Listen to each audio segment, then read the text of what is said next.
ngoba ezinye izinto ziyatrenda siyithande kodwa singayi-understand. Amen. Babheka kuye phezulu ubuso babo base buyakhala. Asiqale la bazalwane. iBhayibheli lithema lichaza ukuthi uNkulunkulu ukubukeka kukaNkulunkulu kunjani. Amen. Ukube siseklasini ngabe ngikwenza kube umbuzo lokhu ukuthi uma lithi iBhayibheli babheka kuye phezulu bese bona base bayakhala base bekhanya ubuso babo, kusho ukuthi lento ababeyibhekile yiyo eyizathu esenza bona bakhanya. Webazalwane iyasuke yatrenda lento qede kwatrenda lo peace lo ukuthi babheka phezulu then ukuthi babe bhekeni nagcina ningatshelwanga. Alright, lithi ke iBhayibheli bathi mabe bheka akithi uthi uDavide uthi ngivalo ukuze ubone ukuthi angihleli la ngiyahlala phansi.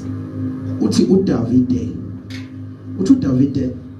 noma ngihambe esigodini sethunzi lokufa. So esigodini sethunzi lokufa la khona okungenzeka khona noma yini. Esigodini sethunzi lokufa isesibhedlela. Esigodini sethunzi lokufa isengozini yemoto.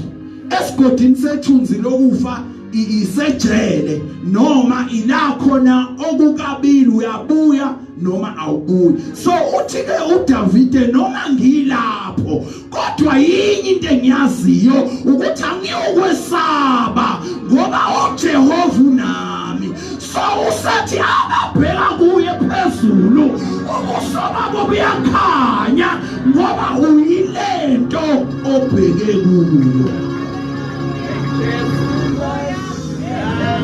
Ukubukeka kwakho kuyilento ohlala nayo kakhulu. Ingakho kunento ebizwa ngephuza face ngoba uba yilento ohlala nayo kakhulu. Alright, uma lichaza iBhayibheli lithi uNkulunkulu ubuso bukaNkulunkulu